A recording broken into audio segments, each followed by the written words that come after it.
So we're back. First thing I'd like to say is hopefully you guys have a great Thanksgiving. I think this will drop on Thanksgiving. I'd also like to say I think for this year, I'm going to do another, we're just going to call it end of year sale. Okay. The first year I did it was because I was going to quit. I'm not going to quit, but it kind of made me realize, having a sale at the end of the year has a lot of benefits. Never in my life that I thought I was going to try and open a company and sell anything in my life. So I had no training whatsoever in doing this. I'm sure a few courses in some marketing would probably do me really good. But a lot of my sales happen when I put everything on sale. And so through trial and error, I learned, hey, maybe I should have another sale. So here we are. I'm going to have another massive sale starting, you should see this today on Thanksgiving, and going through the entire rest of the year until January 1st. Everything in the entire store will be 40% off if you use the code ISH40. Last year when I did this and I made a sale, I manually changed all the prices for all of my baits to basically 50% off is what it was. At 50% off, I'm technically losing a little bit of money on everything. At 40% off, some things I'm probably losing some money, but some things I'm making a small profit. And I'm okay with that because when you have a sale, people tend to buy things, and that may help me get new customers. Yeah, and it's kind of like giving back to you guys for watching, right? It's like saying thanks. I don't advertise anywhere else but on YouTube, so no one else is going to see it unless somebody tells them. But yeah, the ISH40 code, honestly, you can use it as many times as you want for the rest of the year on anything you want. It's off your entire order. Still free shipping over $50. And I would be very happy to get all of the old packaging out of my garage so that I can get the bags with the new labels on them. Technically speaking, some of the things I have here would be classified as discontinued after this year. Of course, they're still great baits. There's nothing wrong with them, but I will be making slight improvements to some things. I've been told by multiple people to not tell you guys the kind of money I'm making through my bait business. What I think I can do is, Shopify gives me a little graph throughout the year of my sales, and it overlays the next year over top of last year, so you can see if you've improved or declined over the year. I should be able to take a screenshot of that, edit out all the numbers so you guys can't see what I'm making, but show proof of the sales this year grew over last year. There's so much to the numbers, right? This current moment, compared to last year, I am sitting at 70% increase in sales over last year. Keep in mind, when I opened my store last year, I didn't open it until April. So we technically have 3 more months of sales this year compared to last year. But regardless, we're selling more this year than we did last year. And that's what's important here. Just like making YouTube videos, as long as your views are going up, your subscribers are going up, your watch time is going up, then you're doing something and you're growing. Same thing with my business. An increase of 70% is massive. But I don't want to oversell this, right? I don't want people walking around thinking, oh, it's just getting rich making YouTube videos and slinging baits, okay? I'll put it this way. If this entire year I decided to quit all of this and go work for $7 an hour, 40 hours a week for the entire year, and I don't miss any days, I would have made more money. Simply put. Okay?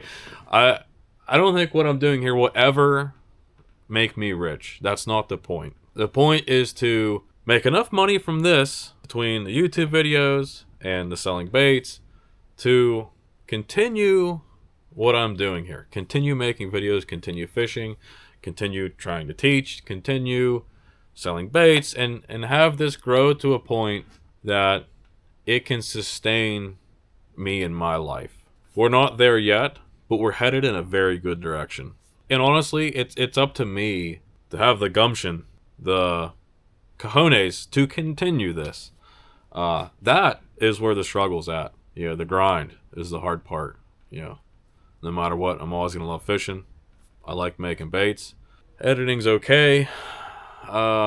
Selling stuff is kind of cool. At times it may not be cool. But overall, we're headed in a good direction.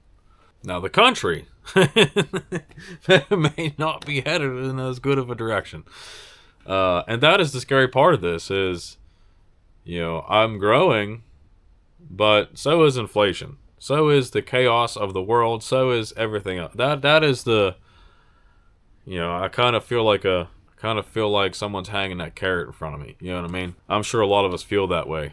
I don't know if I should put any of this in the video.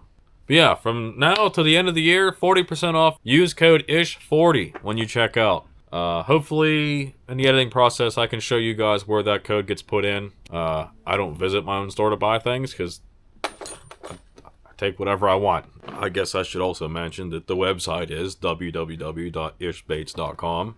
The even easier way is the link is in the description. You just click that, it'll take you right to my store. I've had a few people have trouble getting to my website.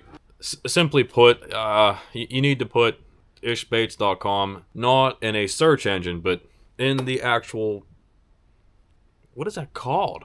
The bar. Like, that's the root of the internet. The bar, the search bar, the http dot blah blah blah blah. If you just put it in there, it'll take you to my website. What's happening is a lot of people are using different search engines, and each search engine has an algorithm just like YouTube, and even if you typed it in perfectly, I don't have a whole lot of traffic, so I get pushed to the side and they think you're talking about something else. That's the issue there. I don't know how to solve that for you other than saying click the link in the video. You know, it's not complicated, but it is complicated for people that aren't internet savvy. I get that. And I know a lot of people have also mentioned that they would rather just pay cash for baits. I think the solution to that could be maybe possibly talking to a bait shop, preferably local, and seeing if they would want to have some of my baits in their store. Here's the thing. I'm not friends with anyone with a bait shop because I don't go to bait shops. Even when I used to use live bait, I never paid for it. I got it myself. Night crawlers, got it myself. The minnows, the shiners, creek chubs, whatever, I always get it myself. I'm at the generation where I've had internet my whole life, and most of my purchases have been online, and I don't have a problem with that.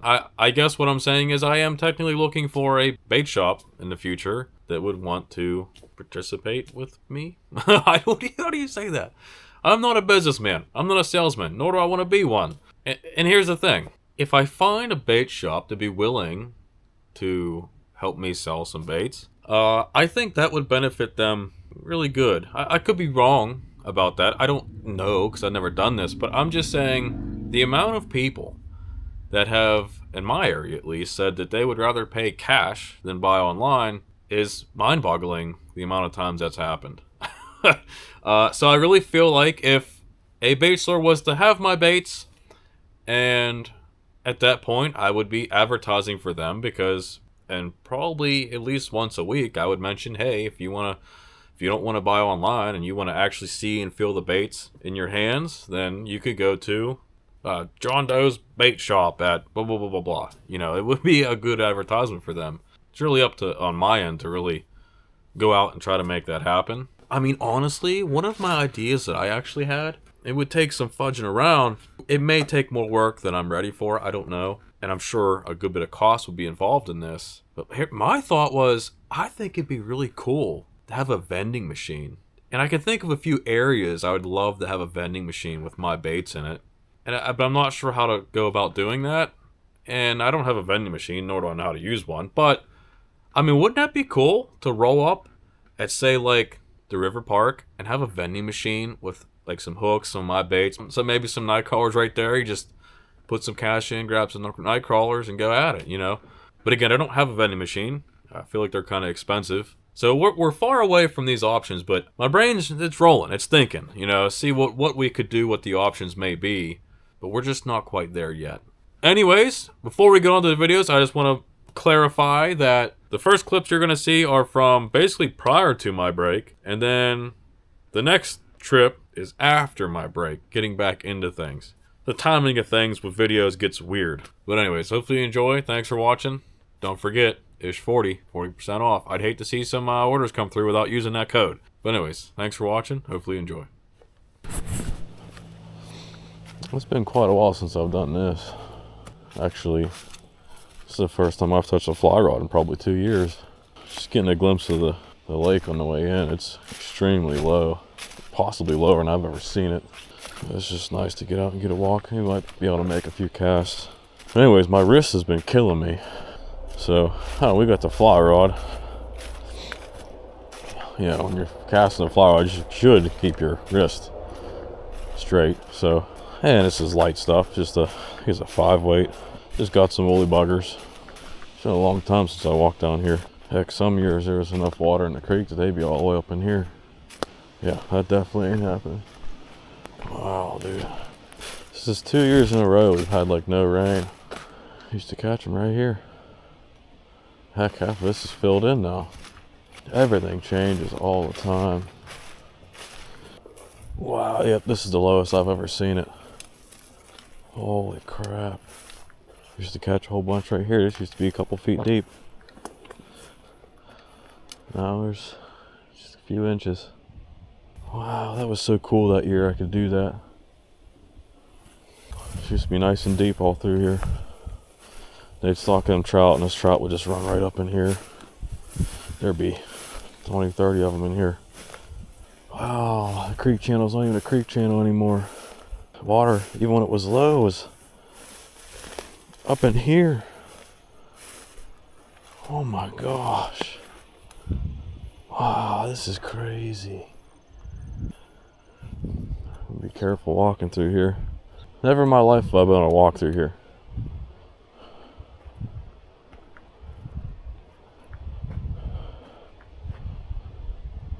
This is craziness. Heck, most of the fish I used to catch would be right here. Water normally would be up there. Wow. This has got to be soft, right?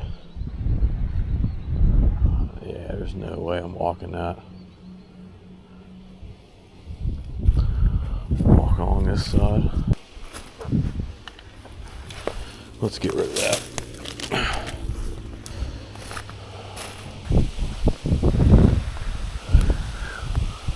Of course, now it's windy. Wow. Well, the Flyrod ain't gonna work. I mean, we could try. I guess just to make a few casts. Well, we can just see if there's something hanging out here by the log. Come on, man.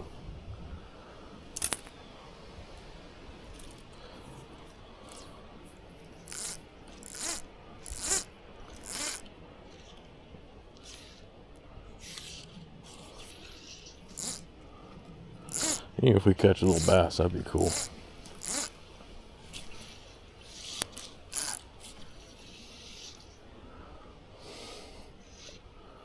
It's not sinking. Why isn't it sinking?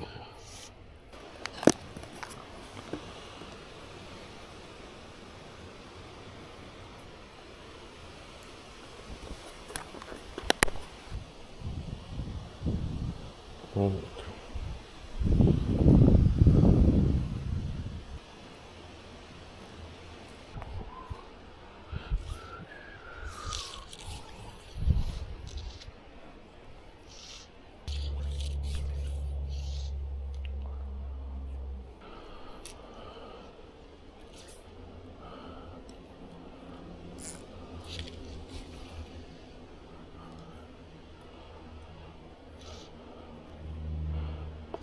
No way. We got a bluegill.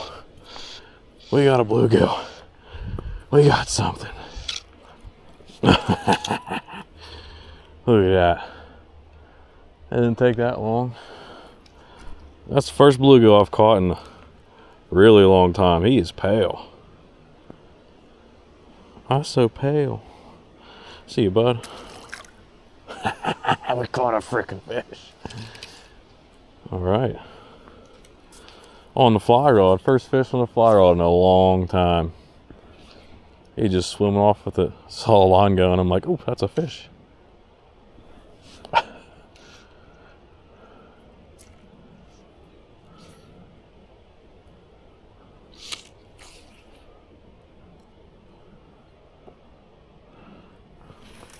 jeez.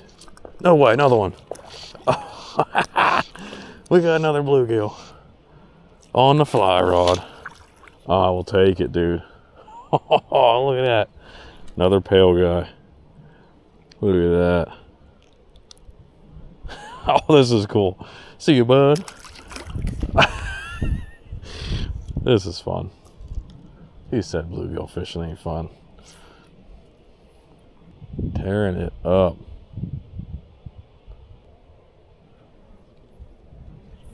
There it is. They both ate it when I wasn't paying attention. 2 bluegill.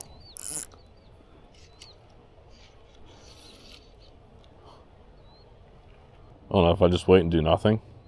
They kind of worked on the last 2. Oh, it's either a snag or a fish. I'm not sure. Nice real slow fall on that fly. It's hard to stand on a bank. It's very steep. Let's get that while we're at it. Must have hit them bluegill right on the head.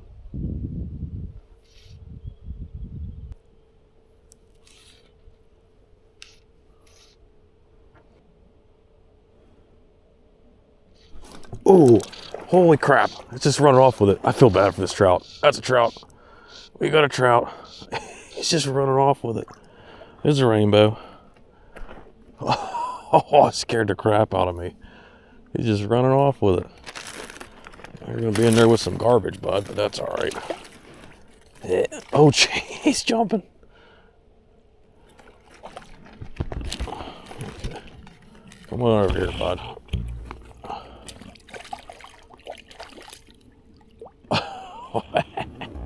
We got a trout. Don't lose the garbage in the river. Or like, don't lose.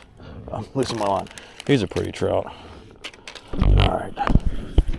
Just leave him in the water for a second. Wet the hands. This looks bad with all the garbage in there, but I'm cleaning the lake. Oh, there he goes. Sorry, bud. All right. There's trout in here. Thing just swam off with it. This thing must not be sinking to the bottom. I thought it would be with that bead, but this thing has to be suspended out there. Like, it's deep enough that my floating line is just, it's just suspended out there. This is all you need right here. Woolly bugger. Black. I do the bead head ones, because if you don't, it ends up floating. This one is, I think it's about an inch long, maybe. Yeah, it was about an inch long.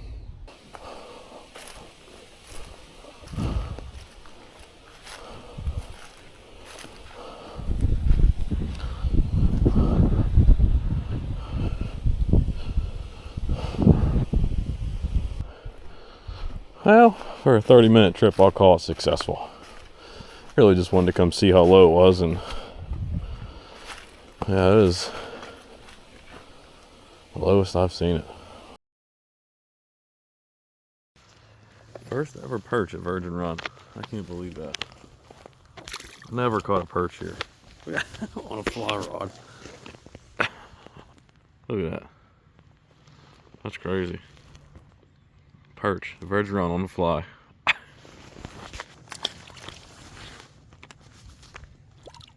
There he goes. The river looks low, looks clear, looks windy. Alright, I've dealt with wind before. Sometimes wind actually helps you. Yeah, we had a pretty big cool off. The river temp went down in the low 40s. Today it's supposed to warm up some, but I'm sure the water's still in the low 40s. Low to mid, we'll say low to mid 40s. Yeah, it's looking wintry. The water gets a certain color in winter. It's like a blue-green. This is walleye weather. We got the walleye chop. We still have the goby on my jointed football head. But yeah, it's windier than I thought. Make a few casts, see what happens. It's cold. This is walleye weather.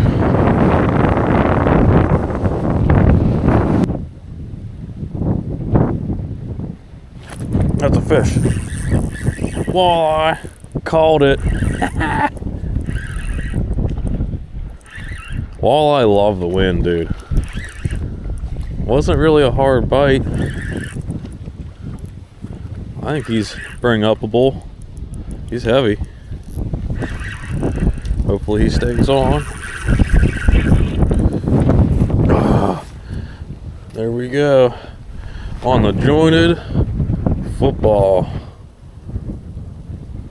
Barely had him. How'd I even bring you up, bud? Pretty walleye. Healthy. Stout. I'll take it. See you, bud. Oh, there's a bird down there. Where'd you come from, dude? What the hell?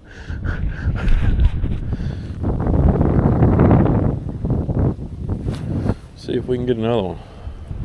That bird didn't know what the hell was going on. I didn't see him when I pulled him up. Yeah, all I love to eat this kind of stuff. The days you don't want to be out here is when you want to be walleye hunting.